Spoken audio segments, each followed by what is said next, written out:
Good morning বন্ধুরা, আজকের ব্লগটা আমি এখন থেকে শুরু করছি। আর আজকে সারাদিন কি করব সব কিছু তোমাদের সাথে শেয়ার করব। তো চলো, এখন ছেলে ঘুমাচ্ছে, ওকে একটু ডেকে তুলে দিই। হাই টুকু, হাই হাই, উঠ উঠ রে, হাই, তাড়াতাড়ি উঠ, তাড়াতাড়ি উঠ, ব্রাশ করতে হবে। এ দেখো বন্ধুরা, এখনও ঘুমাচ্ছে, 9টা বাজে, ঘুম থেকে উঠতেই চাইছে না। উঠে পড়ো, উঠে পড়ো। এই ছেলে ঘুম থেকে উঠে গেছে বন্ধুরা, বিছনা টিছনা সব পরিষ্কার করে দিলাম। এই যে ছেলে ব্রাশে মাজুন লাগাচ্ছে। আর এখানে দেখো বন্ধুরা, ঘরের কি অবস্থা। এগুলো হলো দোকানের আমাদের মাল আছে, ওর বাবা নিয়ে এসছে, ওগুলো নিয়ে যাবে দুদিন পরে। ওই জন্য ঘরের মধ্যে সব মালগুলো রাখা আছে, সব বস্তায় বস্তা মাল ভর্তি। আর এই ছেলে এখন যাচ্ছে ব্রাশ করতে বাইরে। আর এই যে বড় ছেলে হরলিক্স দিয়ে এখন দুধ গুলাচ্ছে, এখন ও দুধ খাবে, দুধ খেয়ে আবার পড়তে বসবে।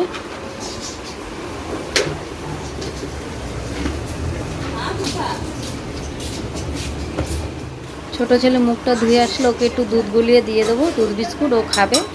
আর তারপরে ওকে খেতে দিয়ে আমি একবার বাসন টাসনগুলো ধুয়ে নেবো, ঘর ঠর ঝাঁটিয়ে পরিষ্কার করতে হবে। তো চলো ওগুলো সব করে নিই। এই যে বড় ছেলে দুধ খেয়ে পড়তে বসে গেছে, আর এই যে ছোট ছেলে খাচ্ছে। আমি সকাল সকাল 1 গামলি জল গরম করতে বসিয়ে দিয়েছি। আজকে চাদরগুলো ভিজাবো, গরম জল করে পরিষ্কার করে কাচতে হবে, তার জন্য জল বসিয়ে দিয়েছি। তো এই দেখো বন্ধুরা, সব বাসন টাসন ধুয়ে নিয়ে এসেছি, এই গ্যাসের উপর সব রেখে দিয়েছি বাসনগুলো ধুয়ে। আজকে তো শনিবার, ওই জন্য সব ধোয়া টোয়া হয়ে গেছে বাসনগুলো, ঘরটাও ঝাঁটানো হয়ে গেছে। আর এখন ঘরটা মুছে নেব। ঘরে এইসব মালপত্রের জন্য খুব অসুবিধা হচ্ছে, কিন্তু কিছু করার নেই, মালগুলো তো আর বাইরে রাখা যাবে না বৃষ্টি ওয়েদারে। আর এইসব মাল ঘরেই রাখতে হবে, ওর বাবার দেখি কখন নিয়ে যায়। তো চলো এখন ঘরটা মুছে নিই। তো বন্ধুরা, ঘরটার মোছা হয়ে গেছে, ব্রাশ করেও আমি চলে এসেছি। আর এখন একটুখানি টিফিনের জোগাড় করব, মানে একটুখানি আজকে আলু ভাজা করব, মুড়ি দিয়ে খাওয়া হবে। আর আমার কালকে একটুখানি ভাত পড়ে আছে, পান্তা ভাত, আমি পান্তা ভাতটা আলু ভাজা দিয়ে খাবো, আর ওরা মুড়ি চানাচুর দিয়ে একটু আলু ভাজা দিয়ে করে খেয়ে নেবে। আর তা এখন এই আলু ভাজাটা কাটবো। তো চলো আলুটা কেটে ভাজা বসিয়ে দিই। তো এই দেখো, 2টো আলু নিয়ে নিয়েছি, এখন আলু ভাজাটা কেটে নেব। তো এই দেখো বন্ধুরা, আলু ভাজাটা বসিয়ে দিচ্ছি। আজকে যেহেতু নিরামিষই, তার জন্য আলু ভাজাটা একটুখানি জিরে ফোড়ন, শুকনো লঙ্কা, তেজপাতা দিয়ে আলু ভাজাটা করব। আমাদের একটু এরকমভাবে নিরামিষে আলু ভাজাটা খেতে খুব ভালো লাগে, জিরে ফোড়ন দিয়ে। তোমরা কিরমভাবে খাও আমাকে কমেন্টে জানাবে।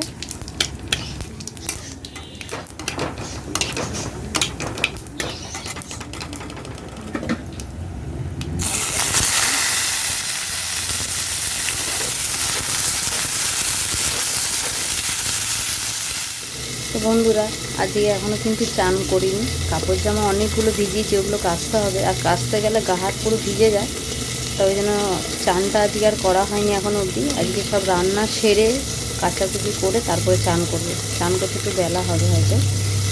তো এখন টিফিনটা খেয়ে নেবো। তো এই দেখো বন্ধুরা, পান্তা ভাত নিয়ে নিয়েছি, আর এই যে আলু ভাজা নিয়ে নিয়েছি, এখন টিফিনটা খেয়ে নেবো। তো এই দেখো বন্ধুরা, টিফিন খাওয়া হয়ে গেছে। আর বাইরে খুব মেঘ করেছে, হাওয়া দিচ্ছে, ফোটা ফোটা বৃষ্টি পড়ছে এখন।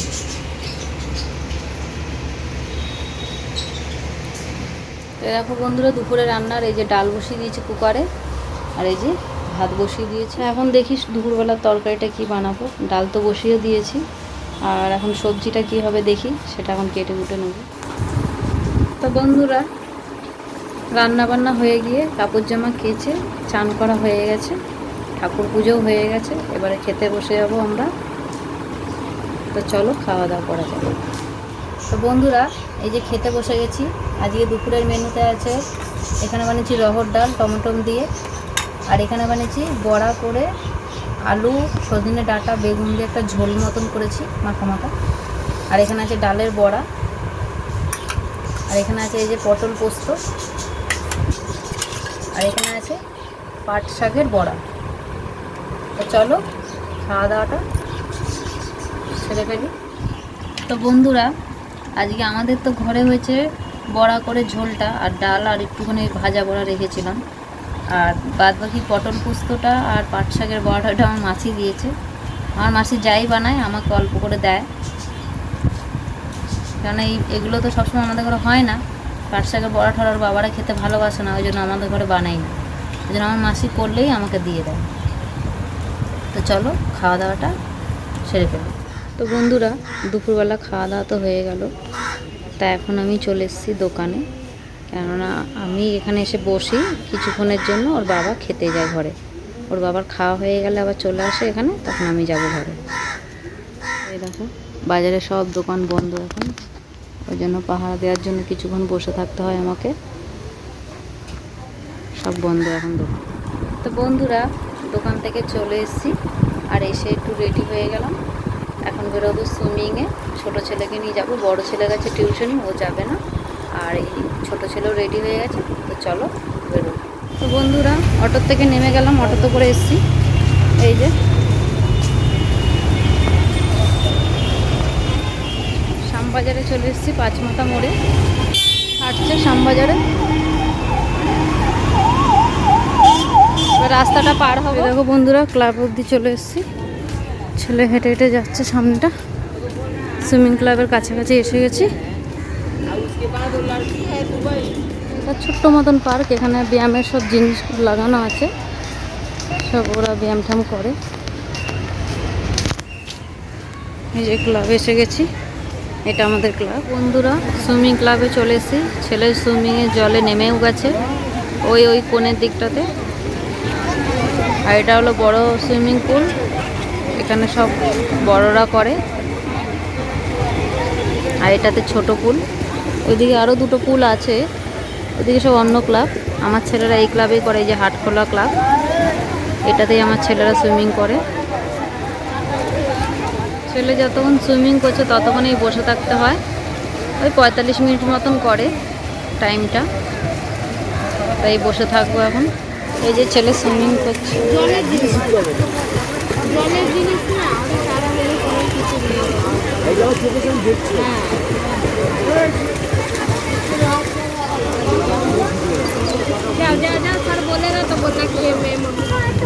বন্ধুরা, শ্যামবাজারে চলে এলাম, সুইমিং হয়ে গেছে ছেলে। এই যে দেখো সব দোকানগুলো। আমরা এখন হেঁটে যাচ্ছি, একটু শ্যামবাজারের দিকে যাচ্ছি, কয়েকটা জিনিস কেনার আছে।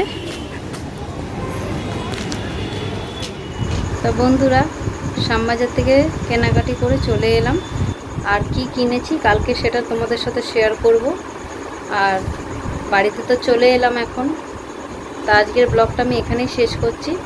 তো তোমাদের যদি আমার ব্লগটা ভালো লেগে থাকে তাহলে অবশ্যই কিন্তু লাইক করবে, শেয়ার করবে, কমেন্ট করবে আর সাবস্ক্রাইব করবে। টাটা।